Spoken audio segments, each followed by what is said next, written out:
यो आँखै खाने चस्मा तिमीलाई कसले किनिदियो? कसले किनिदियो? फाटेको जालोले छेकेको छेके पनि छर्लङ्गै देखेको हेर गाउँले हो। मैले कालो झण्डा लिएर उभिन नपरोस् सभामुख महोदय। तपाईहरुका बीच कुस्ती चलिरहेको छ, सत्ताधारीहरू कम्तीमा कुस्ती त नगर्नुस्। त्यहाँका कांग्रेसका निम्ति, त्यहाँका माओवादीका निम्ति, त्यहाँका समाजवादीका निम्ति, त्यहाँका रासोपा छन् भने उनका निम्ति हिँड्ने बाटो अर्को बनाउँछ यो सरकारले कि त्यही बाटो हिँड्यो? सुनको बिस्तरामा सुतेर नुनको खोजीमा भौतारी रहने विडम्बनाबाट तपाईको जुन विनियोजन जुन गुज्रिरहेको छ, यो हाम्रो देशको विडम्बनाका रूपमा यो छ। पनौती नगरपालिकामा 13 नम्बर वडा कहाँ पर्छ मलाई थाहा छैन अर्थमन्त्रीज्यू, शहरी विकास मन्त्रीज्यू मलाई थाहा छैन। 14 नम्बर वडा कहाँ पर्छ, 15 नम्बर वडा कहाँ पर्छ? त्यो एमसीसी सम्बन्धी प्रस्ताव पारित गर्दा एउटा व्याख्यात्मक टिप्पणीको टालोले मुख छोपिएको थियो, रुमालले मुख छोपिएको थियो। त्यो रुमाल माननीयज्यूहरूले राख्नु भएको छ कि सुरक्षित छ कि फ्याँकिसक्नुभयो? म स्मरण गराउन चाहन्छु, विकास जनताको अधिकारको प्रश्न हो। मलाई पनि थाहा छ देशभरिमा 5औं नम्बरको भोट लोकप्रिय भोट लिएर आएर जितेको हो। त्यसैगरी 2टा गाउँपालिका जहाँ बजेट छुट्याउनु भएको छ, काभ्रेमा पर्दैन। बजेट गजबले छुट्याउनु भएको छ, कसले दियो त्यो चिरकटो?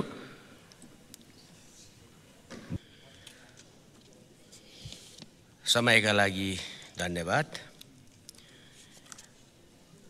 म शहरी विकास मन्त्रालयले 80-81 का लागि विनियोजित गरेको रकम कार्यक्रमको सन्दर्भमा आफ्नो प्रस्ताव लिएर यहाँ उपस्थित भएको छु।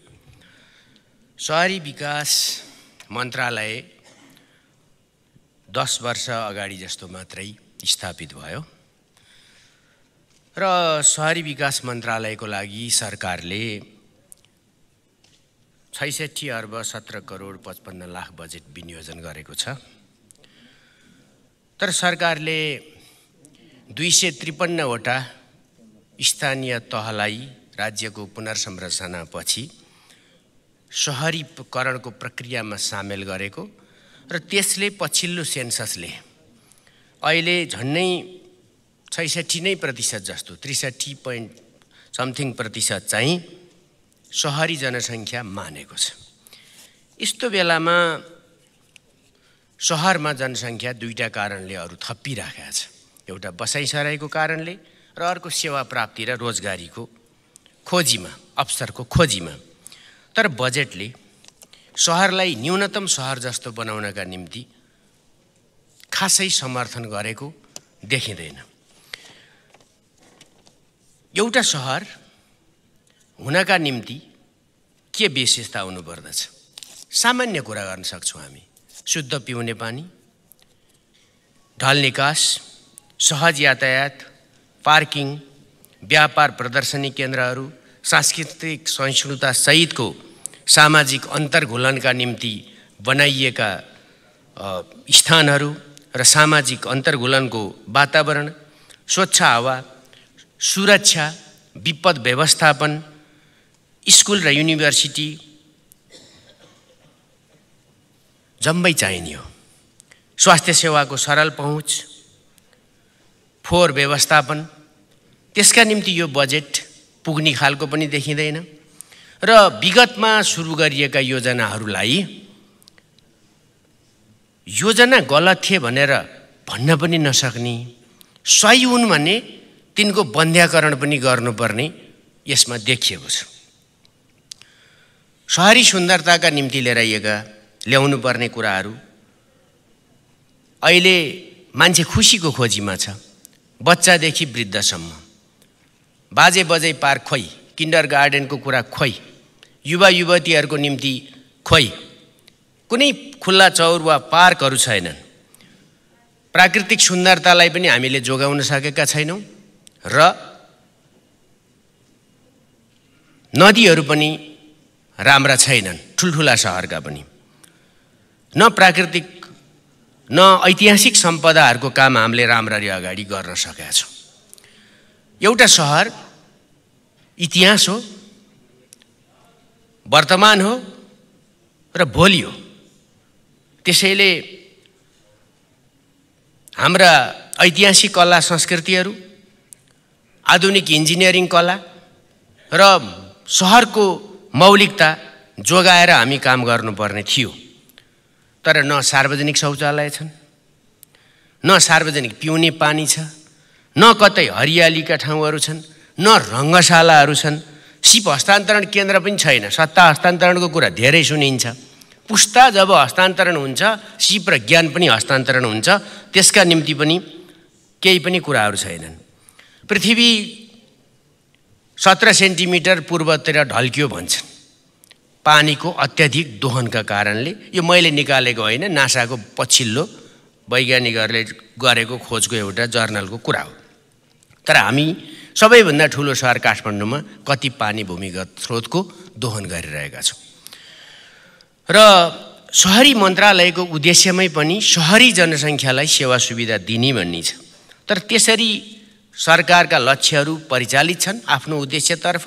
हामी जवाफ खोज्दा पछुताउनु पर्ने छ, निराशाजनक छन् र बजेट विनियोजन पक्षपाती छ, मनपरी छ, असन्तुलन हामी प्रशस्त भेट्न सक्छौँ। एउटा अमूर्त चित्रकला जस्तो सहरहरू लिएर हामी नयाँ पुस्तालाई नारा बेचिरहेका छौँ, काममा नतिजा हामीले दिन सकिरहेका छैनौँ।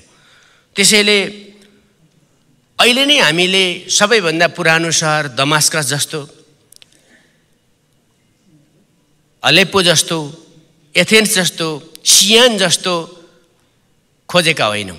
तर हामी त्यस दिशातर्फ अगाडि बढ्न सक्छौँ र हाम्रा भोलिको पुस्ताले हामीसित जवाफ मागी मात्रै नरहोस्। सत्ताको निम्ति मात्रै होइन, विकासको निम्ति पनि हामी जान्छौँ भन्ने कुरा देखिनुपर्छ। अब अप्रियता लाग्छ, यहाँ कसैको नाम लियो भने बडा अप्ठ्यारो भइहाल्छ। अघिल्लो सरकारले सहरी विकासको सन्दर्भमा सुरु गरेका यी सबै मैले उल्लेख गरेका कार्यक्रमहरू थिए कि थिएनन्? बजेट पुस्तिका, कार्यक्रम, नीति, सबै कुरा हेर्नुहोस्। अहिले निरन्तरता कति दिनुभएको छ? हिमाली सहरहरू, लामो कुरै गर्नु पर्दैन। संसद भवन कहिले बन्छ? यो कार्यकाल, अरू 3 वर्ष लाग्छ भन्छन्। धरहरा निर्माण कति हुन्छ? अरू 2 वर्ष लाग्छ भन्छन्। मङ्गलसेन दरबार अछामको कति हो? कति तपाईँहरूको सत्तासीनको पालाभरि बन्दैन। पनौती सहर युनेस्को सूचीमा पनि लानु भएन। पुराना सहरको मौलिकता र उनीहरूको जीवनशैलीमाथिको अतिक्रमणलाई जोगाउनका निम्ति हामीले भित्री सहरहरूमा केही सोचेका छौँ? ती केही कार्यक्रम छैनन्। सडक बत्तीहरू छन्? छैनन्। हाउस म्यापिङ छ डिजिटाइजेसनको युगमा? त्यो छैन। र यो सुरक्षित बस्ती विकास र जनता आवास कार्यक्रमहरू तपाईँहरूको निर्माणको सहरी विकास मन्त्रालयको क्यामेराबाट फोकस आउट भएको छ। हिमाली सहर, नयाँ सहर, स्मार्ट सहर कहाँ छ? यहाँ के पनि छैन। त्यसैले केही नयाँ गर्नका निम्ति पनि होइन, भइआएका कुरा स्वीकार्न पनि सक्नु भएन। दुःख यसमा लागेको छ। नगर बनाएछौँ, कटुसका स्याउला, उन्युका झाङ, छुवालीका घरहरू राख्ने, जनतालाई कर थोपर्ने, सेवा सुविधा दिने कुरा यो बजेट पुग्छ? पहिलाभन्दा थपिया छ। तर किन रहेछ भनेर पनि हेर्नुपर्ने छ। नयाँ सहर केपिओली हुँदा तराईका खास गरिकन पालिकाहरूमा 50 करोडसम्म पैसा गएको हो। अहिले के गरिरहेछ? 5 करोडदेखि 36 करोडसम्म नगरपालिकाहरूलाई जाने पैसा। जनसङ्ख्या बढ्छ 63%। कसरी सम्बोधन हुन्छ? नागरिकहरू कसरी सरकारसित आशावादी हुन सक्छन्? यो प्रश्न छँदैछ। सरकारसित कुनै भिजन छैन, मिसन छैन, प्लानिङ छैन, डेडिकेसन छैन, इम्प्लिमेन्टेसनको कुरै नगरौँ।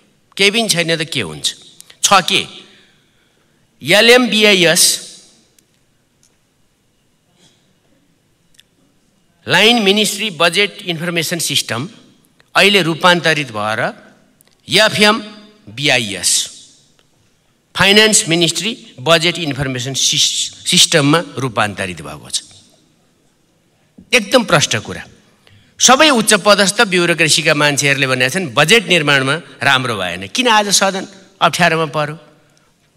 तपाईहरुलाई चुरोटको बट्टाकोमा चिरकटोमा लेखेर कागज कसैले दियो, अर्थ मन्त्रालयले ठाउँ न ठहर त्यहाँ राखिदिहाल्यो, बुझा न सुझा राखिदिहाल्यो, त्यसैले त्यो छ।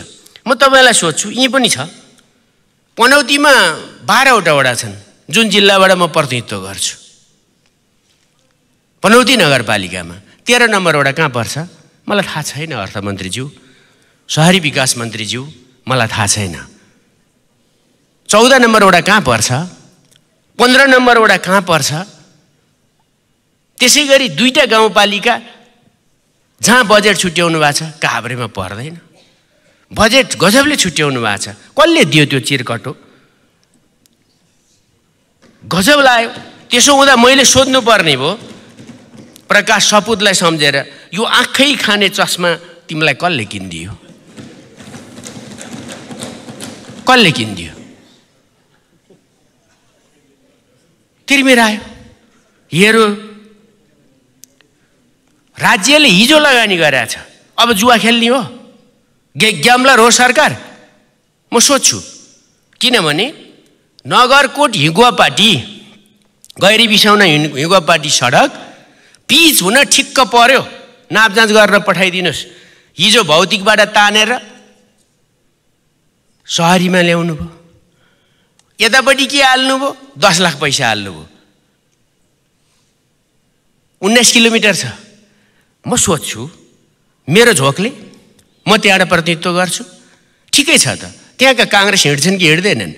त्यहाँका काङ्ग्रेसका निम्ति, त्यहाँका माओवादीका निम्ति, त्यहाँका समाजवादीका निम्ति, त्यहाँका रासोपा छन् भने उनका निम्ति हिँड्ने बाटो अर्को बनाउँछ यो सरकारले कि त्यही बाटो हिँड्यो? अचम्मको पूर्वाग्रह यहाँ देखियो। अब मैले ब्रिफ यस्तै फुटा देखेको थिएँ यही सदनमा। म चेतावनीको भाषामा तर विनम्रतापूर्वक भन्न चाहन्छु, मैले कालो झण्डा लिएर उभिन नपरोस् सभामुख महोदय। विकास जनताको अधिकारको प्रश्न हो। न्यायिक वितरण र ट्याक्स जनताले तिरेको पैसाबाट हुन्छ। मलाई पनि थाहा छ, देशभरिमा 5औं नम्बरको भोट, लोकप्रिय भोट लिएर आएर जितेको हो। म पनि जनताप्रति उत्तरदायी छु। तर यस्तो त अन्याय गर्न मिल्दैन। मज्जैले गर्नुभएको छ। के पाउनुहुन्छ त? अर्कोचोटि रामधुलाई हुने त त्यही हो।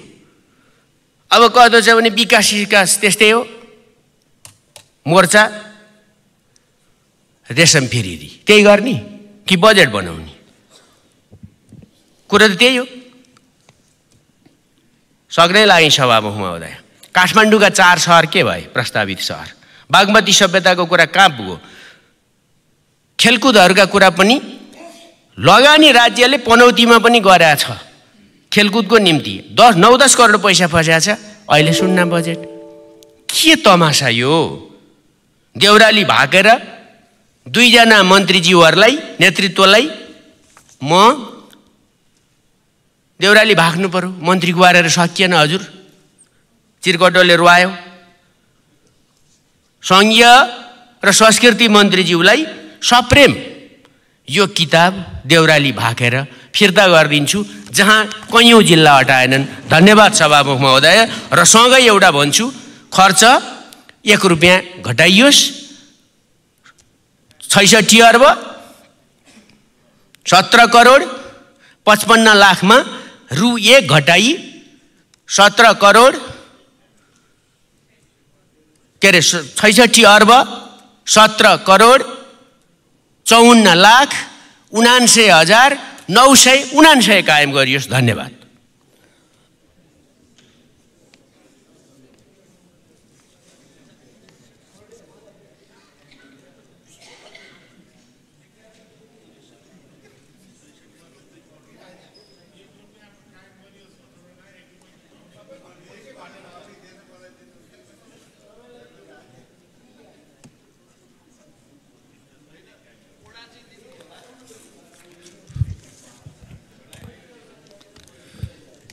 सभामुख महोदय, अर्थ मन्त्रालयको खर्च कटौतीको प्रस्ताव पेश गर्न चाहन्छु। अहिले यो चालु आर्थिक वर्षमा लक्षित भन्दा 3 खर्ब राजस्व नउठ्ने बाहिरिएको छ। म एउटा घटना, नमुना घटना म यहाँ राख्न चाहन्छु। यो अलि पुरानो हो। तेली सोनेराले सन् 2015 मै प्रधानमन्त्रीलाई एनसेल बिक्रीबारे पत्राचार गरेको र यसमा 3 प्रधानमन्त्री र 3 अर्थमन्त्री पर्नु भएको, महालेखालाई विषय नउठाउनु भनी दबाब दिइएको, राजस्व प्रशासन हाक्नेहरू नबोलेको, त्रुटिपूर्ण काम गरेको र अर्को एउटा उदाहरण मुक्तिश्रीको 4 अर्ब बढी, सिनर्जीको 3 अर्ब बढी लगायत 500 राजस्व फाइल छिनोफानो नभएको। यो बारे अर्थमन्त्रीजीले किन बोल्नु भएन? राजस्व कसरी उठ्छ? 3 खर्ब उठेको छैन त, 500 फाइल त उठाउनु पर्ने छ। मैले केही प्रतिनिधिमूलक राखेँ। र अर्को, चालु खर्च तत्काललाई 30% सीमित गर्ने र 5 वर्षभित्र यसलाई 20% सीमित गर्नुपर्ने हुन्छ।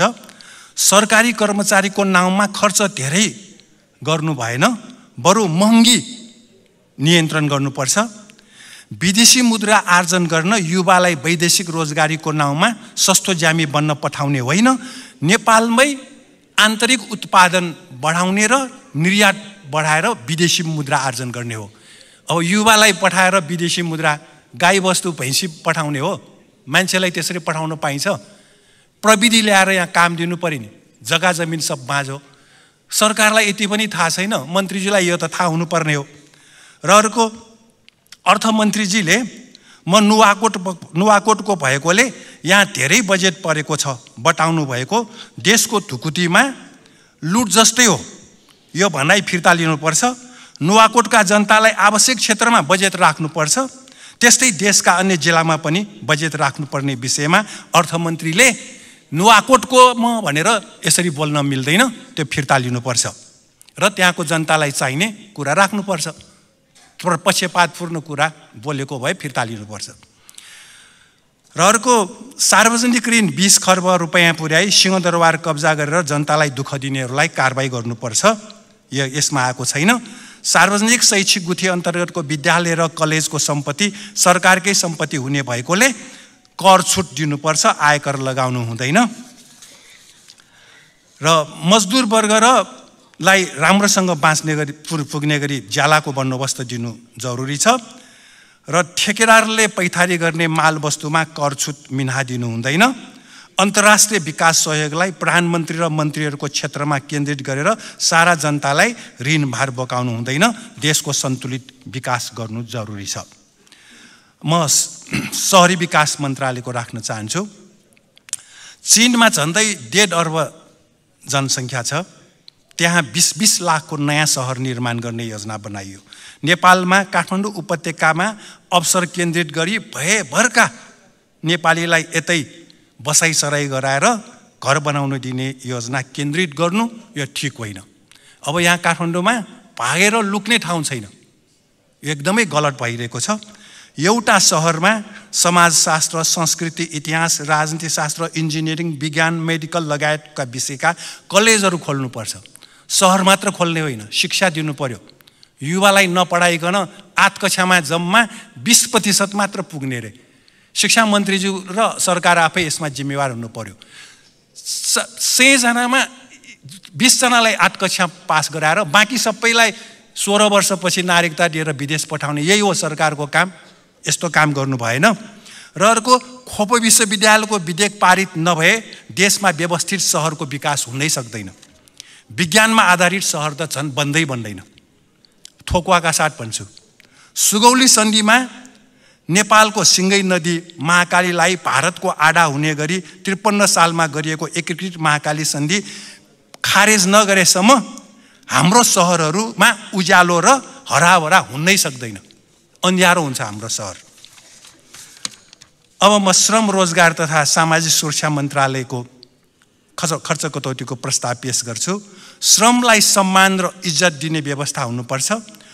पुँजीवादी केही व्यक्तिको हित हुने पुँजीवाद र असङ्ख्य जनतालाई दुखाउने व्यवस्था हो।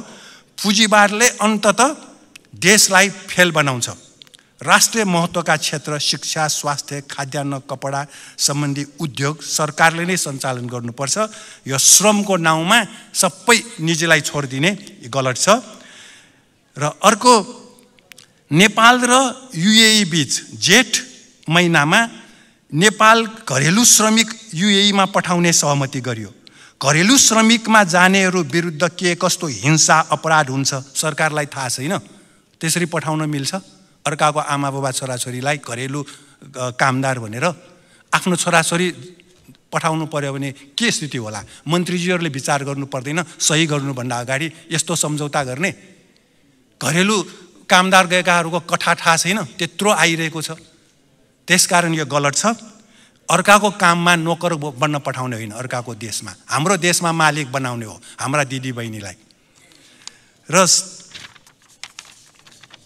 प्रधानमन्त्री रोजगारको नाउँमा बजेट दुरुपयोग भइरहेको नियन्त्रण गर्नुपर्छ। अब म खानेपानीको राख्छु।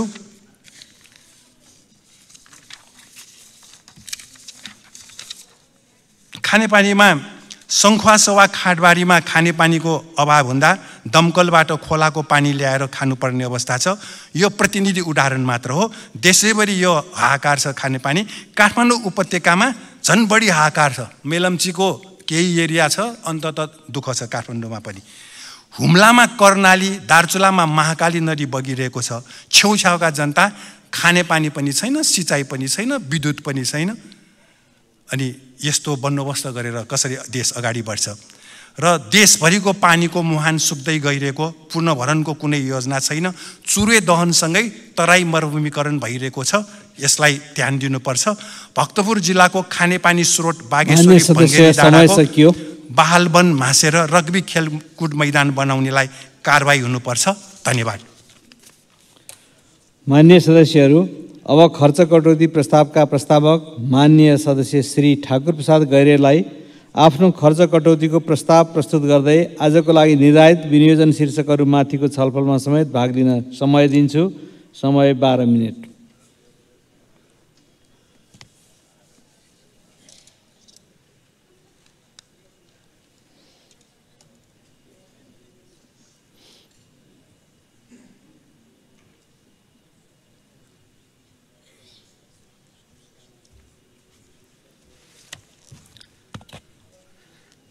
सभामुख महोदय, सुरु गर्नु अगाडि त्रिभुवन विश्वविद्यालय कीर्तिपुरमा अनसनमा बस्नुभएका प्रेम चलाउने र उहाँसँग जोडिएको जुन घटना छ र सरकारले लिएको मुद्दा फिर्ताको निर्णय अत्यन्त गलत छ।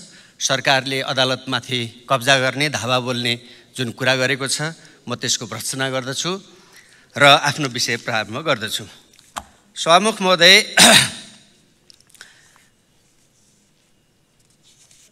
नेपाल जलस्रोतको धनी देश हो।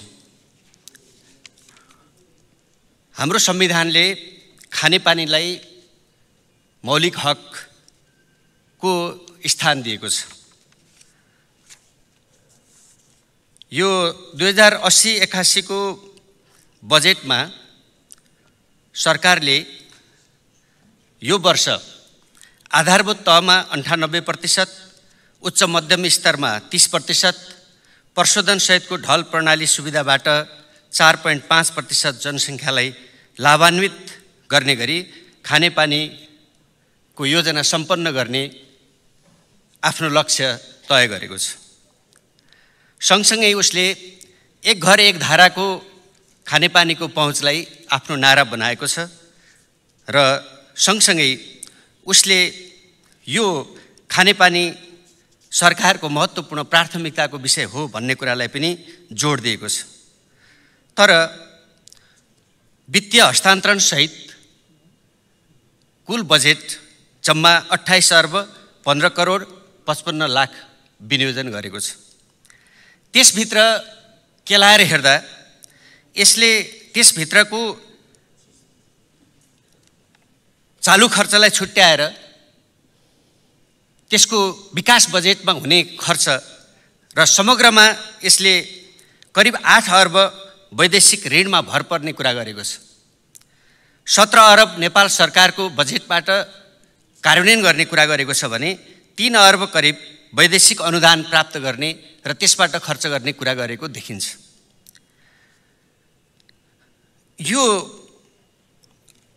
यो वैदेशिक अनुदान प्राप्त गर्ने कुरा, वैदेशिक ऋण प्राप्त गर्ने कुरा यो कहाँबाट सुनिश्चित छ, कसरी सुनिश्चित हुन्छ र यो खानेपानीमा यसको चाहिँ बजेट कार्यान्वयन हुने परिस्थिति बन्छ, यसको कुनै सुनिश्चितताका आधारहरू हामीले देखिरहेका छैनौँ। यस्तो अवस्थामा चाहिँ यो एक घर एक धाराको लक्ष्य कसरी पुरा हुन सक्छ? यसमा जनताले हामीले शुद्ध खानेपानी प्राप्त गर्छौँ भन्ने कुरा कसरी आश्वस्त हुन सक्छन्, कसरी यो कुरा चाहिँ सम्बोधन हुन्छ भन्ने कुरामा कुनै विश्वास गर्ने आधार छैन। अझै त्यसमा पनि रमाइलो कुरा के छ सभामुख महोदय, कि यो लक्ष्यसहित प्रस्तुत भएको सरकारले खानेपानी आयोजनामा सङ्घीय सरकारले सञ्चालन गर्ने आयोजनाहरूमा 1 लाख, 2 लाख, 3 लाख बजेट विनियोजन गरेको छ। 1 करोडको योजना छ, 1 लाख बजेट छुट्याएको छ, अनि एक घर एक धारा खानेपानीको सुनिश्चितता गर्छु भन्ने प्रतिबद्धता गरेको छ। अब यसलाई कसरी विश्वास गर्ने? यो कार्यान्वयन नहुने, यो जनताले प्राप्त गर्न नसक्ने र जनताले गाउँमा आज पनि डोकोमा गाग्री बोकेर खोला धाउनु पर्ने, कुवा जानुपर्ने परिस्थितिलाई निरन्तरता गर्ने यो खालको चाहिँ झुठो आश्वासन दिनुभन्दा यो कुरालाई सच्याएर जति गर्न सकिन्छ त्यति मात्रै हामीले पास गरेर योजना बनाएर जाँदाखेरि जनतालाई चाहिँ नढाटिने, जनता भ्रममा नपर्ने परिस्थिति बन्ने भएकोले त्यो उद्देश्यका लागि मैले यो खर्च कटौतीको प्रस्ताव पेश गरेको हुँ। यो नहुने काम सरकारले अगाडि सारेको हुँदा यो खानेपानी मन्त्रालय अन्तर्गतको बजेटलाई 1 रुपियाँ कायम गरियोस् भन्ने खर्च कटौतीको प्रस्ताव म यो सदनमा प्रस्तुत गर्न चाहन्छु र यसलाई पास गर्नको लागि, यसलाई सहयोग गर्नको लागि र यसलाई सच्याएर ठिक बाटोमा हिँड्ने परिस्थिति बनाउनको लागि सम्पूर्ण मान्यजीहरूले यसमा मतदान गरेर सहयोग पुर्याइदिनुको लागि म विनम्रतापूर्वक आग्रह गर्न चाहन्छु।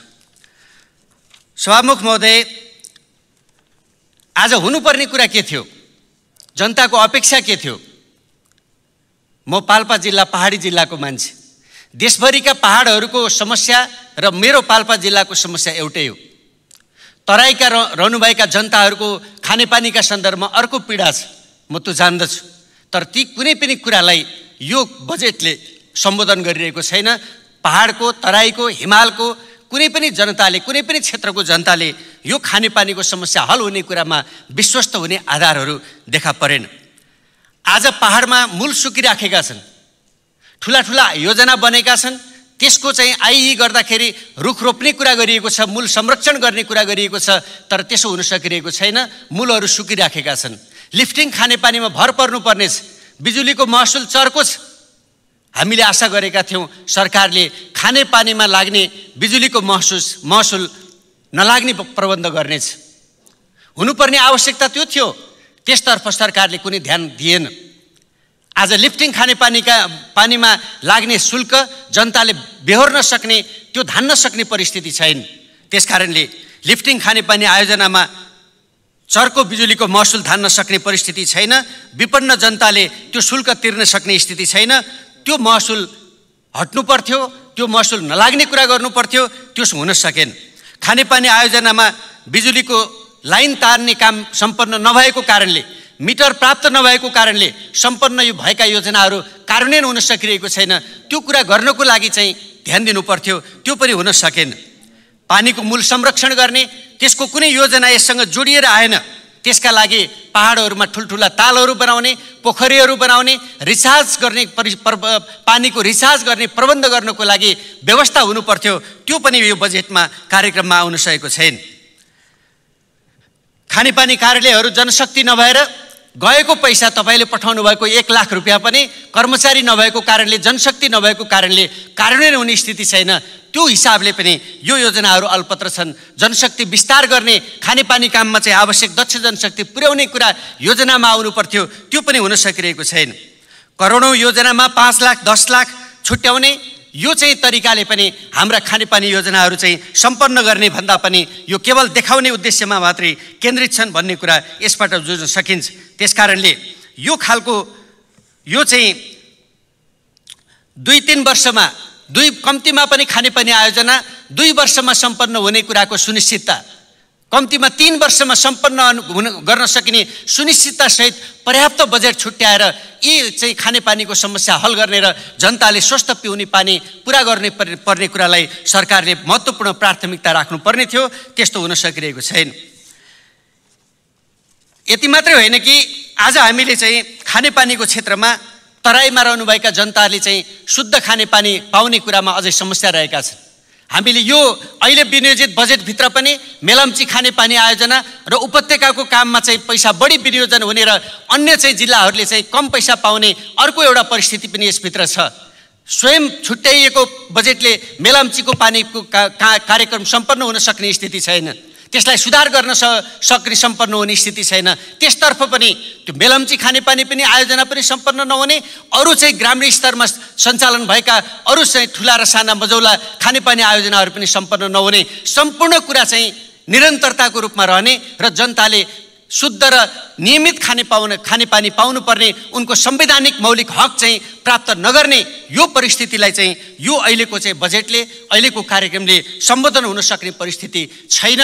त्यसकारणले यसलाई सुधार गर्नुपर्ने, यसलाई संशोधन गर्नुपर्ने आवश्यकता भएकोले म यो खर्च कटौतीको प्रस्ताव पेश गर्ने गरी उपस्थित भएको कुरा म यहाँहरूलाई दोहोऱ्याउन चाहन्छु। सँगसँगै चाहिँ अर्को एउटा चाहिँ के देखियो भन्दाखेरि मान्य मन्त्रीजीहरूलाई म एउटा कुरा स्मरण गर्न चाहन्छु। उहाँहरूले नबुझे जस्तो, उहाँहरूले थाहा नपाए जस्तो अथवा चाहिँ नि उहाँहरूले चाहिँ त्यो बिर्से जस्तो म ठान्दछु। म पाल्पाको मान्छे हुँ, त्यहाँबाट प्रत्यक्ष निर्वाचित भएको हुँ, तर मान्य मन्त्रीजीहरूलाई, अर्थमन्त्रीज्यूलाई, प्रधानमन्त्रीज्यूलाई म भन्न चाहन्छु, मेरो निर्वाचन क्षेत्रमा पनि रुखमा मतदान गर्ने मतदाताहरू हुनुहुन्छ, मेरो निर्वाचन क्षेत्रमा पनि हैसा हथौडामा मतदान गर्ने मतदाताहरू हुनुहुन्छ, मेरो निर्वाचन क्षेत्रमा पनि अन्य राजनीतिक दलमा आस्था राख्ने मतदाताहरू हुनुहुन्छ। यो कुरा तपाईहरुले किन बिर्सिनुहुन्छ? यो कुरा किन नजरअन्दाज गर्नुहुन्छ? यसै पनि म नेकपा एमालेबाट निर्वाचित भइसकेपछि म त्यहाँका सबै मतदाताहरूको साझा उम्मेदवार हो, साझा प्रतिनिधि हो भन्ने अर्थमा मैले लिएको छु र त्यही अर्थमा मान्य मन्त्रीज्यूहरूले अझ उचाइबाट लिनु आवश्यक छ भन्ने कुरा म ध्यानाकर्षण गर्न चाहन्छु। यो नीति कार्यक्रममा, यो बजेटमा, यो चाहिँ योजनामा त्यो प्रस्तुति देखिएन, त्यो उचाइ तपाईहरुको प्रस्तुत हुन सकेन। त्यसतर्फ म यहाँहरुको गम्भीर ध्यानाकर्षण गर्न चाहन्छु। तपाईहरु सबैको मन्त्री भइदिनुस्, सबै क्षेत्रको मन्त्री भइदिनुस्, आफ्नो निर्वाचन क्षेत्रको मात्रै मन्त्री नभइदिनुस्, म विनम्रतापूर्वक आग्रह गर्न चाहन्छु। सम्माननीय सभामुख महोदय, आज चाहिँ हामीले देखिरहेका छौं कि बजेट विनियोजनको क्रममा यति धेरै असन्तुलन आजसम्म सम्भवतः कहिल्यै पनि भएको थिएन। कतिपय जिल्लाहरू चाहिँ बजेट विहीन यत्रो किताब छाप्दाखेरि, यत्रा चाहिँ किताबहरू छापिँदाखेरि जिल्लाहरू चाहिँ जिरो, जिल्लाको नाम समेत नअट्ने, जिल्लामा एउटा केन्द्रीय स्तरको बजेट चाहिँ उल्लेख हुन नसक्ने यो तहको चाहिँ असन्तुलन, यो ज्यादै एउटा विडम्बनापूर्ण कुरा भयो। बजेटको विनियोजनमा कुनै ठाउँमा त्यही स्तरको योजनामा चाहिँ 50औं लाख, 5 करोड, 30 करोड, कुनै ठाउँमा 1 लाख। आफैमा संघीय सरकारले 1 लाखको बजेट बनाएर हिँड्ने कुरा कति उचित हो? त्यसमाथि पनि निर्वाचन क्षेत्र र जिल्लामा यो खालको असन्तुलन गरेर हामीले चाहिँ जान खोजेको कहाँ हो, गर्न खोजेको के हो, हामीले बनाउन खोजेको नेपाल कस्तो हो, हामीले दिन खोजेको सुशासन, हामीले जनतालाई चाहिँ दिन खोजेको चाहिँ समृद्धिको चाहिँ सपनाको चाहिँ कार्यान्वयन कसरी सम्भव हुन्छ? यसतर्फ म गम्भीर ध्यानाकर्षण गर्न चाहन्छु। हामीले आज चाहिँ देशका अन्य चाहिँ बजेटहरूको कुरा हेर्दाखेरि आज हाम्रो चाहिँ यो छलफलमा रहेका अन्य मन्त्रालयहरूको र अरू मन्त्रालयहरूको विषयको छलफलको कुरा गर्दाखेरि यति धेरै चाहिँ असन्तुलन अवस्था कायम छ। पाल्पा जिल्लाप्रति यो सरकारको यति धेरै वक्र दृष्टिकोण किन हो? म चाहिँ अचम्म परिराखेको छु। कुनै पनि आयोजना, खानेपानी आयोजना, कुनै पनि यो आर्थिक वर्षमा पाल्पा जिल्लाको एउटा पनि योजना सम्पन्न गर्ने कुनै पनि योजनामा पैसा छैन। यसको अर्थ के बुझ्ने, यसको अर्थ त्यहाँका जनताले के ठान्ने, म गम्भीर प्रश्न गर्न चाहन्छु। त्यसकारणले खानेपानी जस्तो, त्यो पनि अझै खानेपानी जस्तो संवेदनशील विषय, मान्छेको स्वास्थ्यसँग, मान्छेको जीवनसँग, प्रकृतिको चाहिँ निरन्तरतासँग, प्रकृतिको संरक्षणसँग जोडिएको र मान्छेको जीवनसँग प्रत्यक्ष चाहिँ यसको दैनिकीसँग 1 सेकेन्ड पनि 5 मिनट पनि पानी विहीन मान्छे बस्न सक्दैन। त्यस्तो संवेदनशील विषयमा जुन प्रकारको चाहिँ हचुवा प्रस्तुति भएको छ, यो शब्द प्रयोग गर्न परेकोमा म क्षमा चाहन्छु।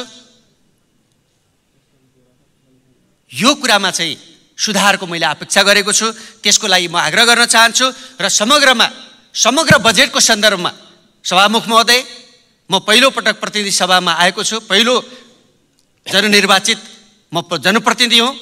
कतिपय बुझाइमा, कतिपय सिकाइमा कमी पनि रहलान्। यो बजेटको विरोध कुन शैलीमा गरौँ, यो बजेटको विरोधमा मैले कुनै शब्द फेला पारिराखेको छैन।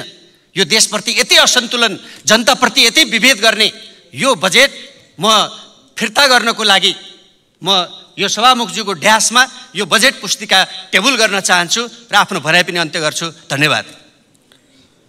माननीय सदस्यहरू, अब खर्च कटौती प्रस्तावका प्रस्तावक माननीय श्री सूर्य थापालाई आफ्नो खर्च कटौतीको प्रस्ताव प्रस्तुत गर्दै आजको लागि निर्धारित विनियोजन शीर्षकमाथिको छलफलमा समेत भाग लिन समय दिन्छु।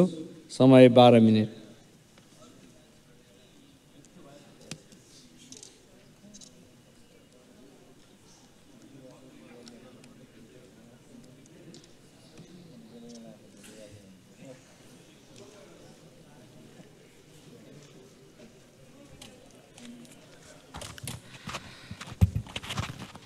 सम्माननीय सभामुख महोदय, म चाहिँ विनियोजन विधेयकमाथिको यो छलफलमा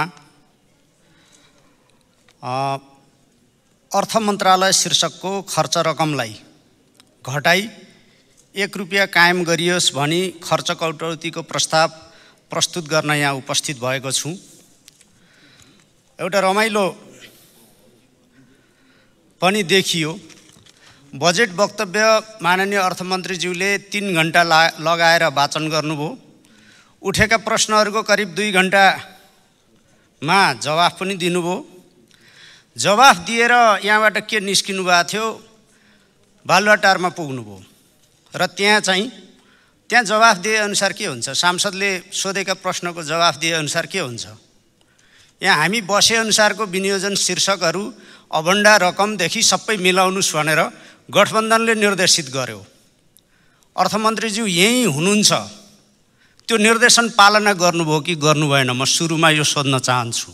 किनभने सार्वजनिक सञ्चार माध्यममा अर्थमन्त्रीलाई निर्देशित गरिएको र बजेट मिलाउने गरी पारित गर्ने सहमति गठबन्धनले गरेको भन्ने कुरा आएको छ। अस्ति मैले यो विषय पनि उठाएको थिएँ, अर्थमन्त्रीज्यू हुनुहुन्थेन। म आज सुरुमै ध्यानाकर्षण गराउन चाहन्छु। सांसदहरूको प्रश्नमा 1 रुपियाँ यताउता गर्न नपाइने, सरकार ढल्ने, यो खर्च कटौती प्रस्ताव पनि पारित भयो भने यो सरकार ढल्छ। तैपनि हामी चाहिँ खर्च कटौती प्रस्ताव यहाँ प्रस्तुत गरिराखेका छौँ। यो प्रक्रियामा ध्यान नदिने अनि गठबन्धनले बालुवाटारमा बसेर, नेताहरू बसेर, मैले अस्ति ठालुहरू भन्ने शब्द पनि प्रयोग गरेका छु, त्यो चाहिँ बसेर निर्णय गरेपछि त्यो मान्य भयो कि भएन अर्थमन्त्रीज्यू, म यहाँलाई सुरुमै यो प्रश्न राख्न चाहन्छु। यदि त्यो मान्नुभयो भने त्यो चाहिँ संसदको अपमान हुनेछ, यो प्रक्रियाको अपमान हुनेछ, बजेट प्रस्तुति र अनि सांसदहरूका जिज्ञासाको जवाफ र यो पारित गर्ने प्रक्रियाकै अपमान हुनेछ। म सुरुमा यो ध्यानाकर्षण गराउन चाहन्छु। मैले अरू धेरै कुरा गर्दिनँ। अर्थमन्त्रीज्यूको अर्थ मन्त्रालयको वार्षिक विकास कार्यक्रम यही छ। यसमा कति रकम हो भन्ने जोड्ने फुर्सद पनि अर्थ मन्त्रालयले पाएन। कति रकम हो भन्ने छैन। कर्मीको घर थोत्रो भन्छन् नि त, हो त्यस्तै भएछ, बिजोग छ। यसमा झन्डै 1 दर्जन शीर्षकहरूमा बजेट छुट्याइएको छ र एउटा यहाँ लुकाएर यता कतै ल्याइएको छ। बजेटमा पनि थियो, लप्सेफेदी, रातामाटे, तनहु कहाँ पुग्दै बुटोल पुग्ने एउटा बजेट शीर्षक रकम थियो। यहाँ पनि 2 नम्बर पृष्ठमा चाहिँ बडो गजब ढङ्गले ल्याइएको छ। म यता अलि खाली भएको देख्छु। त्यो एमसीसी सम्बन्धी प्रस्ताव पारित गर्दा एउटा व्याख्यात्मक टिप्पणीको टालोले मुख छोपिएको थियो, रुमालले मुख छोपिएको थियो। त्यो रुमाल माननीयज्यूहरूले राख्नुभएको छ कि सुरक्षित छ कि फ्याँकिसक्नुभयो। म स्मरण गराउन चाहन्छु, यो मिलेनियम च्यालेन्ज एकाउन्ट नेपालसँग सम्बन्धित खाता पनि यहाँ छ है। एमसीसी हामीले पारित गरेको होइन, व्याख्यात्मक टिप्पणी गरेको भनेर जुन धक्कु लाउनु भएको थियो, फाटेको जालोले छेके पनि छर्लङ्गै देखेको हेर गाउँले हो भनेर जीवन शर्माले बस्ती बिउजाउने गीतहरू गाउँदै हिँड्नु भएको थियो। यहाँ तपाईहरू उदाङ्ग हुनुभएको छ, जनतालाई ढाँट्नु भएको कुरो यहाँ देखिन्छ। त्यसो भएर व्याख्यात्मक टिप्पणीको टालो सधैँका निम्ति फालिदिनुस् भन्ने कुरा म राख्न चाहन्छु। सम्मान्य सभामुखज्यू, यो बजेटमा खर्चसँग सम्बन्धित धेरै विषयमा यो असन्तुलित छ, पक्षपाती छ, पूर्वाग्रही छ। यो देशका समस्यालाई बुझ्ने खालको छैन। विकासका अवरुद्ध र अलपत्र योजनाहरू कार्यान्वयन गर्ने गरी यसमा केही उल्लेख छैन। यी धेरै कुराहरू छन्, पहिले पनि आए। यो खर्च कटौतीको प्रस्ताव राख्दाखेरि पनि म भन्छु, म अर्थमन्त्रीज्यू, विद्वान अर्थमन्त्रीज्यूलाई भन्न चाहन्छु, सुनको बिस्तारामा सुतेर नुनको खोजीमा भौतारी रहने विडम्बनाबाट तपाईँको जुन विनियोजन जुन गुज्रिरहेको छ, यो हाम्रो देशको विडम्बनाका रूपमा यो छ। ढाँट्ने काम त नगरौँ न, हाँकी ढाँट्ने काम नगरौँ। 6% आर्थिक वृद्धिको कुरा गर्नुभएको छ। म अर्थशास्त्रको सामान्य विद्यार्थी हुँ, म विद्यावारिधि उपाधि हासिल गरेको मान्छे होइन। भन्न चाहन्छु म, यो 6% आर्थिक वृद्धि गर्न पुँजीगत खर्च कति गर्नुपर्छ? अहिले ऋण खोजेर ऋण तिर्नुपर्ने यो खालको डेट ट्र्यापमा, ऋणको चक्रव्यूहमा मुलुक फसिरहेको छ। वित्तीय व्यवस्था अन्तर्गतको आन्तरिक ऋणको रकम भन्दा थोरै पुँजीगत खर्चको प्रस्ताव छ। यो खालको विनियोजन छ। अनि पुँजीगत खर्चमा बढाउने कुनै कुरा छैन। अनि हामीले चाहिँ आर्थिक वृद्धि 6% हासिल गर्ने यो मिल्ने नै छैन। यो विनियोजन एकदम हावादारी छ, पुरै ढाँट्ने खालको छ। म भन्न चाहन्छु, कुल गार्हस्थ उत्पादन जीडीपी 53 अर्बको हाम्रो जुन छ, यसको 29.4% अर्थात् 16 खर्बभन्दा बढी हामीले लगानी गर्न सकेनौँ। पुँजीगत खर्च भने तपाईँको 6% आर्थिक वृद्धि कसरी हुन्छ? यो सम्भवै हुन्न। जबकि बजेटमा 2 खर्ब सङ्घबाट प्रदेशबाट 2 खर्ब गरी 4 खर्ब हाराहारीको पुँजीगत खर्चको प्रस्ताव छ। त्यति पनि प्रदेश सङ्घ स्थानीय निकाय सबै गरेर गर्दा 5 खर्ब पनि पुग्दैन। अनि निजी क्षेत्रको केही गर्दा यो 9 खर्बभन्दा नाग्दैन। बाँकी चाहिँ पुँजीगत खर्चको व्यवस्थापन स्रोत केही पनि छैन। अनि 6 खर्ब आर्थिक वृद्धि दर कायम गर्ने भन्ने, अनि कायम हुने बेलामा अहिले 2.16% कायम भए जस्तो अवस्था उत्पन्न हुने, यो त सरासर ढाँट कुरा भयो। यो खालको स्थिति चाहिँ रहेको छ। अब अहिले मैले बजेट ल्याएँ, मलाई के मतलब, म अहिले अर्थमन्त्री भएँ, 15 योजनाको मार्गदर्शन के हो, लक्ष्य के हो, त्यसको गाइडलाइन के हो, त्यो मलाई मतलब गर्नुपर्ने छैन भन्ने ढङ्गले यो बजेट आयो। फेरि आउँदाखेरि अर्कोले पनि त्यसै गर्ने हो भने योजना किन बनाउने? यो योजना बनाउने कुरा किन गर्ने? समृद्ध नेपाल सुखी नेपालीको जुन चाहिँ राष्ट्रिय आकाङ्क्षा 15औं राष्ट्रिय योजनाले चाहिँ बोकेको छ, त्यो चिज बिर्सेर बजेट ल्याउनु भएको छ। बडो एक प्रकारको जात्रा छ। राष्ट्रपतिज्यूले वाचन गरेको कार्यक्रम, नीति तथा कार्यक्रममा प्रधानमन्त्रीज्यूले प्रश्नहरूको उत्तर दिँदा समाजवाद उच्चारण गर्नुहुन्छ। अर्थमन्त्रीज्यू समाजवादको कहीँ उच्चारण गर्नुहुन्न, किनभने मनभरि नव उदारवाद भरि भराउ छ। समाजवाद र नव उदारवादको पौठेजोरी सत्तासीनहरू बीच नै चलिरहेको छ, सत्ताधारीहरू बीच नै चलेको छ। तपाईहरुको गन्तव्यमै स्पष्टता छैन। गन्तव्यमा स्पष्टता नभएपछि विनियोजन गन्जागोल हुने त भयो नै। तानातानमा आफै हुनुहुन्छ। एक हिसाबले तपाईहरुका बीच कुस्ती चलिरहेको छ। सत्ताधारीहरू कम्तीमा कुस्ती त नगर्नुस्, मिलेर त गर्नुस्। कम्तीमा जाने, तपाईहरु नव उदारवादी बाटोमा जाने ढङ्गले कुरा गर्नुभएको हो भने त्यो स्पष्टताका साथ आउनुहोस्, यो कुरा म राख्न चाहन्छु। अब यहाँ अरू धेरै कुराहरू छन्। मैले देखेको के हो भन्नुहुन्छ भने करका दर, कर बढाउने उठाउने तरिका नै तपाईँको गलत भयो। मौरीले फुलको रस चुसे जस्तो गर्ने कि फुलको बोट नै खत्म पार्ने, यो खालको स्थिति छ र सरकार त्यहाँनिर चुकेको छ। सरकारले अपेक्षा गरेको जस्तो राजस्व उठ्दैन। 14 खर्बभन्दा बढी टार्गेट गर्दा 10 खर्ब नपुग्ने भयो। 12 अर्बभन्दा बढी टार्गेट गर्दा त्यो पनि त्यही 10 खर्ब हाराहारीभन्दा अगाडि बढ्ने ठाउँ छैन। कर उठाउने नयाँ क्षेत्र पहिलाउन सक्नु भएको छैन। नेपाल बाहिरका कैयौँ कम्पनीहरूमा काम गर्नेहरूलाई करको दायरामा ल्याउने कुनै कार्यक्रम योजना छैन, किनभने उनीहरूको डलर खाता खोलेर पैसा ल्याउन पाउने प्रबन्ध नै छैन। यो खालको पनि कुरा छ। अब प्रवासी नेपालीहरूलाई भोट हाल्न दिने घोषणा गर्नुभयो, तर बजेट विनियोजनमा खै रकम, नामावली सङ्कलन प्रक्रिया कहिले थाल्ने, भोटिङ कसरी गराउने, कहिलेदेखि यो भोटिङ कसरी हुन्छ त्यो स्पष्ट भएन। तसर्थ भन्ने एउटा कर्णप्रिय कुरा, लोक रिझाइका कुरा गर्ने तर कार्यान्वयन नगर्ने, यो नारावादी जुन विनियोजन छ यो गलत छ। र अघि मान्यज्यूहरूले पनि भन्नुभयो, म अन्तिममा के भन्न चाहन्छु भने बजेटले सन्तुलित विकासको, सामाजिक न्यायको, जनप्रतिनिधिहरूको सर्वोपरिताको कुरालाई खिल्ली उडाएको छ।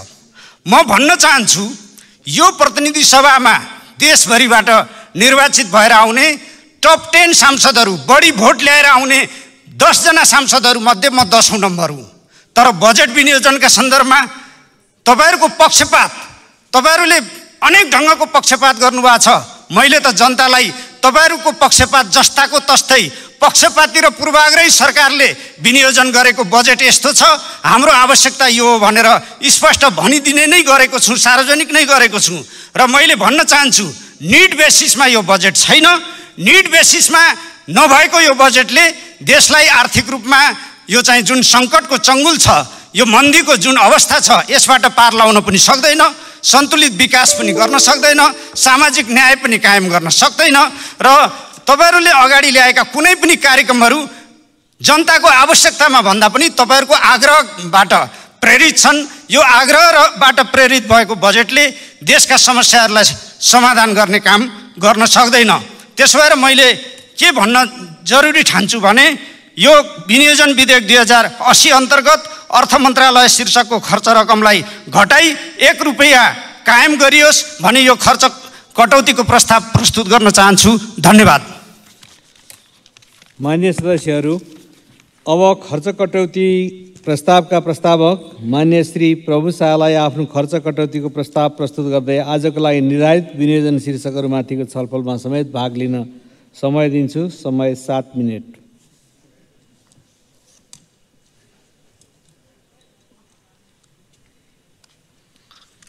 सभामुखज्यू, नेपालमा बेरोजगारी समस्या विकराल बन्दैछ। म सरकारसँग सोध्न चाहन्छु, नेपालमा रोजगारीको सम्भावना छ कि छैन? यदि छ भने त्यस्तो योजना केही पनि देखिएन, छैन भने तपाईहरू यो जिम्मेवारीमा बसिराख्न मिल्छ कि मिल्दैन? हामी हेरिरहेछौँ नेपालीहरू खाडी मुलुकमा, मरुभूमिमा गएर रोजगारी गरिरहेको छ। कि नेपाल त्योभन्दा नि खराब छ? एकचोटि विश्वको अन्य देशसँग नेपाललाई तुलना गरेर हेरौँ त। अरू देशको माटो र नेपालको माटोमा कुन उन्नत हो? एउटा माटो परीक्षण गर्ने विज्ञले भन्छ नेपालको माटो अन्य देशको तुलनामा उत्कृष्ट छ। अरू देशको तुलनामा नेपालको पानी कस्तो छ? दुनियाँले भन्छ नेपालको पानी दुनियाँको तुलनामा सफा र स्वच्छ, हावाहरूको तुलनामा स्वच्छ हुने, मान्छे यहाँको इमान्दार हुने दुनियाँलाई थापित गरेको छ। बहादुरहरूको देश छ, श्रमजीवीहरूको देश छ, इमान्दारहरूको देश छ। अनि मान्छे पनि राम्रो हुने, प्रकृति सम्पदाले भरिपूर्ण हुने, इतिहास गौरवशाली हुने। अनि हामी यहाँ रोजगारी सृष्टि गर्न नसक्ने हो त? किन गर्न सकिएन? यसको राजकीय ओहदामा बस्नेहरूले जवाब दिनुपर्छ कि पर्दैन? आज हामी एउटा कामदारले काम गरेन भने उसले मजदुरी पाउँदैन। आज हामी हेरिरहेछौँ चालु खर्च झन्डै 88% अनि पुँजीगत खर्च 10-12%। अनि काम नगरिकन तलब खान पाउँछ? हाम्रै समाजको एउटा मजदुरले काम गर्न भने मजदुरी पाउँदैन अनि राजमा बस्नेले लाज लाग्दैन कामै नगरिकन खानालाई? के नेपालमा रोजगारी सम्भवै छैन? आज विदेश तडफेर युवाहरू मरिरहेका छन्, ठगी व्याप्त छ, ठगी रोक्नै नहुने हो र? युवाहरू बेची बेची तडपाई महल जोड्नेहरूसँग सोध्न चाहन्छु, के त्यो ठगी असम्भव हो? आज हामी खुलियामा हेरिरहेछौँ, एउटा गाउँको मजदुरलाई, कामदारलाई, युवालाई भन्छ कि म फलानो ठाउँमा पुर्याइदिन्छ अर्कै ठाउँमा, भन्छ एउटा ठाउँमा एउटा फ्याक्ट्रीको नाम दिन्छ, अर्कै फ्याक्ट्रीमा पुर्याइदिन्छ, एउटा काम भनेर लगा हुन्छ, काम अर्कै लगाइदिन्छ, एउटा तलब सुविधा बताएको हुन्छ, पाउने बेला अर्कै पाउँछ र उसले कराइराख्दा कसैले उसले प्रोटेक्सन गर्दैन। यहाँबाट युवाहरू जान्छ अनि मृत लास आउँछ। तर ठगी सुनवाई गर्ने निकाय के गरेर बसिरहेछ? अहिलेसम्म कुनै मेन पावर कारबाहीमा परेको, कुनै इन्भेस्टर कारबाहीमा परेको, कुनै श्रमका अफसरहरू कारबाहीमा परेको, घर घर गाउँ गाउँ नक्कली एजेन्टहरू घुमिरहेका छन्। ती नक्कली एजेन्ट कहिले पनि समातेको हामी सुन्दैनौँ। अनि खुलियामा जसरी दुनियाँको खुन पसिना, दुनियाँको जानसँग खेलवाड गरेर जो भइरहेछ ठगीका कामहरू, त्यो रोक्न कुनै ठोस योजना देखिन। म सोध्न चाहन्छु, त्यतातिर सरकारले के गरिरहेछ, कस्तो योजना छ, यसो दुनियाँले बुझोस् भन्ने लाग्छ। किनकि मजदुरहरू जो विदेशमा तडफिरहेका छन् त्यसले सहारा खोजिरहेको छ। कम्तीमा नेपालमा रोजगारी दिन सक्नुहुन्न भने विदेशमा भएका कामदारहरूलाई प्रोटेक्सन त गरिदिनुहोस्, त्यसको मान्छे जस्तो त व्यवहार गरिदिनुहोस्। त्यतैतिर मलाई लाग्छ राज्यका विभिन्न ओहदामा बस्नेहरू त्यो छानबिनमा आउनुपर्छ कि पर्दैन? जो संलग्न छ, डिमान्ड स्वीकृत गर्नेदेखि लिएर, श्रम स्वीकृति गर्नेदेखि लिएर, छनौट गर्नेदेखि लिएर तिनीहरू जवाबदेही हुनुपर्छ कि पर्दैन? त्यसैले यो विषय जो गम्भीर विषय हो त्यतातिर सबैको ध्यान जाओस् र मुख्यतः सरकारी निकायका ध्यान जाओस् भन्न चाहन्छु।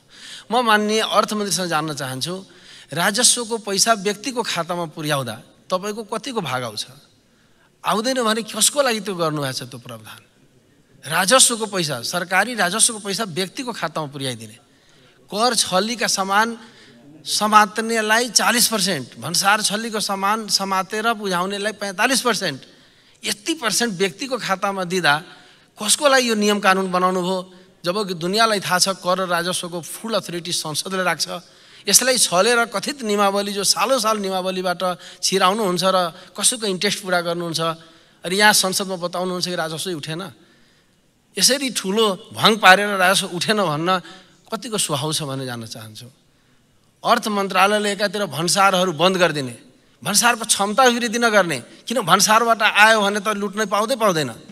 छोटी भन्सारहरूको क्षमता 5000 पनि छैन, जबकि एउटा व्यक्ति जाँदा कम्तीमा 50,000को कारोबार गरेर आउँछ। उसले भन्सार कहाँ बुझाउने पाउँदैन, भन्सारको अपग्रेड गर्नु पर्दैन, किनकि अब भन्सार अपग्रेड भयो, भन्सारको रुटबाट आयो भने त लुट्नै पाउँदैन। भनेपछि हामी चाहन्छौँ यो लुटको राजलाई बन्द गर्नुहोस्, वैधानिक ढङ्गले देशको सेवा गर्ने दिशामा अगाडि बढाउँ र हामी जो सिस्टमहरू हेरिरहेछौँ, राजस्व छलीका पुरै आधार पूर्वाधारहरू हामी जो निर्माण गरेका छौँ, हामी अपेक्षा गर्छौँ त्यतातिर हटाउने गरी केही शासिक योजना होस्, त्यसरी हामी पाएनौँ। बजेटका विनियोजनहरू पनि हेर्दा लाजमर्दो छ। मन्त्रालयहरू, खानेपानी शहरी मन्त्रालयका योजनाहरू हेऱ्यौँ, कयौँ कर्मागत निर्माधीन योजनाहरू हटाइएको छ। जबकि राज्य भनेको अविरल उत्तराधिकारवाला संस्था हो, छिन उत्तराधिकारवाला संस्था, सरकार कति आइरहेको छ गइरहेको छ, तर जो कर्मागत योजना हो त्यसलाई हटाउन पाउँछ कि पाउँदैन? त्यो पनि पानी टङ्की बनिरहेछ र आधा छोडिदिन मिल्छ कि मिल्दैन? हामी यसरी हेऱ्यौँ, बाढबाट विस्थापितहरूको इमर्जेन्सी सेल्टर पनि हटाइएको, अधुरै छोडिदिएको। अनि यति अमानवीय ढङ्गले हामी पूर्वाग्रही ढङ्गले हिँड्यौँ भने कहाँ पुग्छौँ? सयौँ योजनाहरू त्यसरी हटाइएका छ जो कर्मागत छन्, निर्माणाधीन छन्, इम्पोर्टेन्ट छन्, गर्नै पर्छ, त्यस्ता योजना हटाउन मिल्छ कि मिल्दैन? अर्को जुन बेला जसरी अगाडि बढाइयो त्यसलाई फुल फेजमा पुरा गरेर छोड्ने हो कि बिच बाटोमै छोड्दैन? स्मार्ट सिटी त पहिलाको सरकारले जोडतोडका साथ भन्थे स्मार्ट सिटी बन्नुपर्छ, किनकि सहरको खोजीमा गाउँ उजाड भइरहेछ। पुरानो सहर थोत्रो भइसक्यो, धेरै जनसङ्ख्या भइसक्यो, गाउँ उजाड भइरहेछ, सहर विस्तार गर्नु पर्यो, पुरानो सहरलाई पनि व्यवस्थित गर्नु पर्यो भने प्लान त सबैले स्वीकारेकै विषय होला नि। यदि त्यो हो भने पुरानो सहरलाई व्यवस्थित गर्ने, नयाँ सहरहरू डेभलप गर्ने भने जो प्लानहरू अगाडि सारिएको छ त्यसलाई पुरा नगर्दै बिचमा छोडिदिने, त्यसलाई सम्पन्न नगर्दै बिचमा छोड्न मिल्छ कि मिल्दैन? सुरक्षित आवासहरू 75,000 ले कस्तो घरको सुधार हुन्छ? आवासको अधिकार भने मौलिक अधिकार छ। जनता आवास त्यति अल्पत्र छोड्नु भएको छ, आफू हात यसरी झिक्न मिल्छ कि मिल्दैन? त्यसलाई कम्प्लिट गर्नु, एउटा गरिबको भविष्यसँग यसरी खेलवाड गर्न पाउँछ कि? सुरक्षित आवास भने जो ढोल पिट्नेहरूसँग सोध्न चाहन्छु, 75,000 मा घर बन्छ? कस्तो घर बन्छ 75,000 मा हामी जान्न चाहन्छौँ। त्यो पनि हामी हेर्यौँ। रौतहटको कटहरिया र मौलापुरमा यसरी शून्य कसरी भयो? म शहरी विकास मन्त्रीसँग जान्न चाहन्छु। धन्यवाद। माननीय सदस्यहरू, अब खर्च कटौती प्रस्तावका प्रस्तावक माननीय श्री जुली कुमारी महतो महाशयलाई आफ्नो खर्च कटौतीको प्रस्ताव प्रस्तुत गर्दै आजको लागि निर्धारित विनियोजन शीर्षकमाथिको छलफलमा समेत भाग लिन समय दिन्छु। समय 12 मिनेट।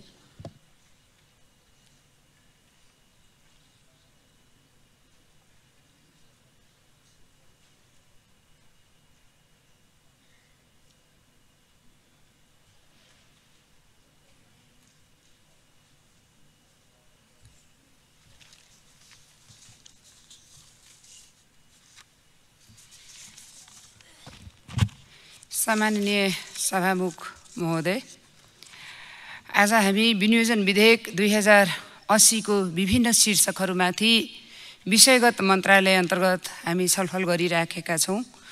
यो छलफल गर्नुभन्दा अगाडि केही कुरा राख्न चाहन्छु। सभामुख महोदय, अविरल वर्षाका कारण बाढी पहिरोबाट सखुवा, सभा, ताप्लेजुङ र पाँचथर लगायतका विभिन्न जिल्लामा भएको ठुलो जनधनको क्षतिप्रति दुःख व्यक्त गर्न चाहन्छु। साथै जीवन गुमाउनेहरूप्रति भावपूर्ण श्रद्धाञ्जली व्यक्त गर्दै शोकाकुल परिवारजनमा संवेदना व्यक्त गर्न चाहन्छु। सभामुख महोदय, अहिले सुन्नमा आएको छ भारतीय फिल्ममा सीतालाई भारतीय छोरीको रूपमा चित्रण गरिएकोमा दुःख व्यक्त गर्न चाहन्छु। कहिले बुद्ध, कहिले सीता, कहिले के भनेर यो पटक पटक चाहिँ भारतीय हुन् भन्ने घोषणा गर्नु गलत हो। त्यस्तै लुम्बिनी र कपिलवस्तुलाई अखण्ड भारतको नाउँमा नक्सामा राख्नु गलत हो। यो सबै बारेमा सरकारले भारत सरकारसँग स्पष्टीकरण माग गर्न सभामुख मार्फत सरकारसँग माग गर्न चाहन्छु। सभामुख महोदय, म धेरैचोटि यस सम्मानित सदनमा जन्मसिद्ध नागरिकका सन्तानहरूलाई तुरन्तै नागरिकता दिनुपर्छ भन्ने कुरा राखिराखेका छौँ, तर सरकारले सुन्ने काम गरेको छैन। उल्टै चाहिँ सत्तापक्षका केही मान्यज्यूहरूले प्रतिपक्षका मान्यज्यूहरूले चाहिँ नागरिकता दिएन भनेर झुठो भरमहरू फैलाइराखेका छन्, भोटको राजनीति गर्न खोजिराखेको छ। म यो गठबन्धन सरकारलाई भन्न चाहन्छु, यो सर्वोच्चमा के नेकपा एमाले पुर्याएको हो कि नागरिकता नदिने नेकपा एमाले गरेको हो? यदि हो भने हो भन्नुपर्छ, नत्र यसरी भरम फैलाउन बन्द गरियोस् भन्ने अनुरोध गर्न चाहन्छु। यो आफूले दोष गर्ने र अरूलाई चाहिँ दोष देखाउने यो द्वैत चरित्र देखाउन बन्द गरेर तुरन्तै जन्मसिद्ध नागरिकका सन्तानहरूलाई वंशजको नागरिकता दिन सभामुख मार्फतसँग सरकारसँग माग गर्न चाहन्छु। सामान्य सभामुख महोदय, म अब यो जुन आज 4वटा मन्त्रालय तोकिएको श्रम, रोजगार तथा सामाजिक सुरक्षा, अर्थ, खानेपानी र शहरी विकास मन्त्रालय अन्तर्गत केही सुझाव राख्न चाहन्छु। यो विनियोजन गरिएको शीर्षकहरू हेर्दा व्यवस्था त बदलियो सभामुख महोदय, तर अवस्था बदलिने खालको बजेट आउन सकेको छैन। परम्परागत, परनिर्भरता, अपारदर्शी र मूल मर्म विपरीत छन्। प्राथमिकता तोक्न सकेको छैन। समग्रमा हेर्दा जन उत्तरदायी भन्दा पनि सरकारप्रति उत्तरदायी छ। यो बजेट विनियोजन गैर जिम्मेवार छ। यो बजेटले आमूल परिवर्तन ल्याउन सक्दैन सभामुख महोदय। सुन्दैछौँ 4वटा जिल्लामा 51% बजेट, बाँकी 73 जिल्लामा 49% बजेट लगेर यो देशको समृद्ध हुन सक्छ। मध्य प्रदेशलाई यो बजेटले विभेद गरिएको छ, अन्यायमा पारिएको छ सभामुख महोदय। मेरो जिल्लामा कति योजना पर्यो, मेरो क्षेत्रमा कतिवटा योजना पर्यो, त्यतातिर म जान्न चाहन्न, तर समग्रमा यो बजेटले न्यायोचित विनियोजन गर्न सकेको छैन सभामुख महोदय। सत्तापक्षको मान्यज्यूहरूले नै यो बजेट ठिक ढङ्गले आउन सकेको छैन, समावेशी छैन, पिछडिएको क्षेत्रमा न्यायिक बजेट विनियोजन नभएको भन्दै बजेटको दिशा नीति र विनियोजन गलत छ, त्यसैले यो बजेटलाई समर्थन गर्न सकिँदैन। साथै हामीले सञ्चार माध्यमबाट पनि सुनेका छौँ कि प्रधानमन्त्रीले अर्थमन्त्रीज्यूलाई नै बजेट सच्याउन भन्ने निर्देशनले नै यो बजेट ठिक ढङ्गले नआएको कुरा प्रमाणित भइसकेको छ सभामुख महोदय। हामीले प्राथमिकता र नीति कार्यक्रममा पनि सुझाव दिएका थियौँ, संघीयता बचाउनलाई चालु खर्च घटाउनु पर्छ, तर त्योतिर देखिएन। भवन निर्माण, सवारी खरिद, मर्मत, मसलत, मेसनरी, मर्मसमार, बेतुकका तालिम, औचित्य नभएको गोष्ठी तथा प्रभावकारिता विहीन छलफल र कार्यशालाको नाममा करोडौँ खर्च गरे पनि त्यसको प्रतिफल देखिएको छैन। आर्थिक मन्दीको असर देखिएकोले खर्च कटौती गर्नुपर्ने अवस्थालाई मध्यनजर गरी कटौती गरेको छैन। त्यस्तै इन्धन जस्ता खर्चका शीर्षकलाई एकभन्दा धेरै ठाउँमा राखेर खर्च चलन गर्ने बाटो देखिएको छ सभामुख महोदय। परम्परा खर्च कार्यक्रम बाहेक सेवाग्राहीलाई दिन सक्ने सुविधा बजेट विनियोजन गरेको छैन। सभामुख महोदय, मैले श्रम मन्त्रालयतिर यो वैदेशिक रोजगारीबाट फर्किएका कामदारहरूको लागि कुनै ठोस कार्यक्रम मैले देखिनँ। कतै दिनहुँ यो 2000 को हाराहारीमा युवाहरू वैदेशिक रोजगारीका लागि विदेश जाने बाध्यता छन्। निकै कठिन र विभिन्न समस्याहरू झेल्नु परेको छ। त्यतातिर यो बजेट जुन प्रकारले सिप बढाउने तालिम तथा कार्यक्रम समेट्नु पर्थ्यो, रोजगारी सिर्जना गर्ने कहीँ पनि उल्लेख छैन सभामुख महोदय। वैदेशिक रोजगारबाट आएको रेमिटान्स अहिले कुल ग्रास उत्पादनको लगभग 25% पुगेको छ, तर त्यो रकम उत्पादनशील क्षेत्रमा लगानी नभई घर जग्गा ऋण तिर्न र विलासी सामानहरूको उपभोगमा प्रयोग भइरहेको छ। म मन्त्रीज्यूलाई त्यतातिर ध्यान पुगोस् भन्ने अनुरोध गर्न चाहन्छु सभामुख महोदय। देशभित्रै पनि श्रमिकहरूको अवस्था निकै नै नाजुक छ। श्रमिकहरूको निमित्त मासिक ज्यालाहरू 15,000 तोकेको छ। यस्तो महँगीको अवस्थामा जीवनयापन गर्न कठिन छ। समृद्धितिर उन्मुख गराउने लक्ष्य पुरा गर्न सक्छ र सभामुख महोदय, नेपाली श्रम बजारमा सक्रिय श्रमिक मध्ये करिब 80 देखि 85% कामदारहरू अझ पनि सामाजिक सुरक्षा कार्यक्रम अन्तर्गत समाहित हुन सकेको छैन। प्रभावकारी नीतिको साथसाथै यो बजेट खर्च गर्ने ठोस कार्यक्रमहरू ल्याउन सकेको छैन सभामुख महोदय। बाल श्रमको समस्या पनि जस्ताको त्यस्तै छ। पछिल्लो तथ्याङ्क अनुसार 10 लाख भन्दा बढी बाल श्रमिक छन्। तीमध्ये सबैभन्दा धेरै इँटा भट्टामा काम गर्छन्। राजमार्गका छेउछाउमा होटलमा बाल श्रमिकहरू अझै काममा लगाएका प्रशस्त देखिन्छ। त्यता ध्यान पुगेको छैन सभामुख महोदय। सरकारले धेरै देशहरूसँग श्रम सम्झौता गरेको देख्छु, तर वास्तविक श्रमिकले सम्झौता अनुसारको सुविधा लिन सकेको छैन। महँगो पैसा तिरेर विदेश जानुपर्ने बाध्यता छ। यतातिर बजेटले कतै पनि उल्लेख गरेको छैन। मैले विशेष गरेर यतातिर मन्त्रीजीको ध्यान आकर्षण गराउन चाहन्छु। विभिन्न यो वैदेशिक रोजगारका समस्याहरू व्यवस्थापनमा देखिएका समस्याहरू छन्। गुनासो व्यवस्थापन, घरेलु महिला कामदार बीमा, पुनः एकीकरण, डेड बडी मेजरमेन्ट, श्रम स्वीकृति लिएको र नलिएको वैदेशिक रोजगारमा गएका व्यक्तिहरूको उद्धार, सेवा शुल्क, ऋण ब्याज, स्वास्थ्य परीक्षण, सम्झौताभन्दा फरक काममा प्रभावकारी अनुगमन, ठगी नियन्त्रण, यतातिर सरकार उदासीन छ सभामुख महोदय। म अर्थ मन्त्रालयतिर केही सुझाव राख्न चाहन्छु सभामुख महोदय। अहिले बजारमा वित्तीय सङ्कट र आम नागरिकमा परेको समस्या केही सम्बोधन भएको छैन। व्यापार घाटामा छ, सटरहरू धमाधम बन्द भइरहेको छ। करको कुरा गर्दा दैनिक उपभोग्य वस्तुहरूमा कर लगाउने कति ठिक हो सभामुख महोदय? अर्थमन्त्रीज्यूले यही रोस्टरमा उभिएर भन्नुभएको थियो कागती निचोरेको जस्तो होइन, तर आलु, प्याज, तेल, मकै जस्ता खाद्यान्नमा कर लगाउनु कति जायज हो चौतर्फी यसको विरोध भइरहेको छ सभामुख महोदय। मेरो हातमा सामाजिक सञ्जालमा भेटिएको एउटा चित्र छ जुन अहिले यथार्थ अवस्थालाई चित्रण गरेको छ सभामुख महोदय। म यो सबै मन्त्रीज्यू र मान्यज्यूलाई देखाउन चाहन्छु जुन एउटा पिछडाभित्र थुनेर बस्नुपर्ने अहिले निजी क्षेत्र र उद्योगी व्यवसायीको अवस्था भएको छ र माथिबाट डरलाग्दो आर्थिक मन्दी र छेउबाट चाहिँ ब्याङ्कका ब्याजका ऋण र अगाडिबाट चाहिँ कर र त्यस्तै गरेर उधारो लिने कुरा, यसरी यथार्थ चित्रण चाहिँ यो देशको जुन अहिले हाम्रो मन्दीको छ यतातिर चाहिँ अर्थमन्त्रीजीको ध्यान पुगोस् भन्न चाहन्छु सभामुख महोदय। आर्थिक मन्दी र ब्याङ्कहरूको चर्को ब्याज बढ्नुले व्यवसायीहरू मारमा परेको छ। यस्तो बेलामा पनि सरकारले सहुलियत हुने गरी कुनै राहत नदिनुले दिनदिनै उद्योगी व्यवसायीहरू पलायन भइरहेको छ। ऋण तिर्न नसकेर आत्महत्या समेत गरेका उदाहरणहरू छन् सभामुख महोदय।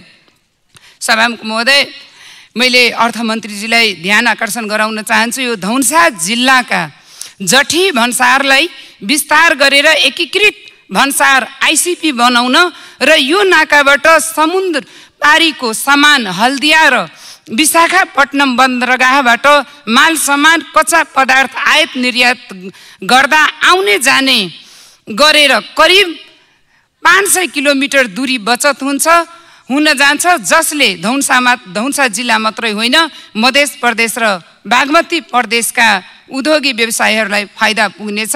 साथै वीरगञ्ज र विराटनगर नाकामा चाप घट्छन् र यसको व्यवस्था मिलाउन हुन मैले अर्थमन्त्रीज्यूलाई अनुरोध गर्न चाहन्छु सभामुख महोदय। सभामुख महोदय, म अब खानेपानी मन्त्रालय अन्तर्गत केही सुझाव राख्न चाहन्छु। समग्रमा हेर्दा यो बजेटमा खासै खानेपानीमा व्यवस्था गरिएको मैले देखिनँ। एक घर एक धारा भनिएको छ, यो नारामा सीमित छ। यो बजेट परम्परागतै छ। अहिलेको समस्यालाई समाधान गर्नेतिर बजेट विनियोजन भएको छैन। मन्त्रीज्यू मध्य प्रदेशकै हुनुहुन्छ, उहाँलाई अवगतै होला। धारा छ, पानी आउँदैन, खानेपानीको चर्को सङ्कट छ, पानीको सतह तल गएको छ, धारा चापाकाल र इनारबाट पानी आउन छोडेको छ, पानीको हाहाकार छ, पानीको मुहान र चापाकाल सुक्नुमा चुरे दोहन प्रमुख कारण हो सभामुख महोदय। जङ्गल फडानी, ढुङ्गा गिट्टी र बालुवा अवैध उत्खनन जस्ता कार्यले पानीको स्रोतमा असर गरेको छ।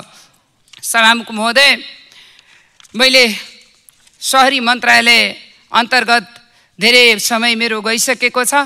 अघिल्लो सरकारले सुरु गरेका महत्त्वपूर्ण योजनाहरू सुरक्षित आवास, जनताका आवास, यस्ता योजनाहरूमा ध्यान पुगेको छैन सभामुख महोदय। त्यस्तै यो संघीयतालाई कमजोर बनाउने गरी केन्द्रीय मानसिकताले योजना बनाएको छ। 1 लाख, 2 लाख, 5 लाख योजना पनि संघीय सरकारले लगभग सबै मन्त्रालयले बजेट विनियोजन गरेको छ। यसले सरकारको स्तर घटाउने काम गरेको छ। जुन ढङ्गले बजेट छुट्याएको छ त्यसलाई 1 रुपैयाँ कायम गरियोस् भन्ने खर्च कटौती प्रस्ताव राखेको छु।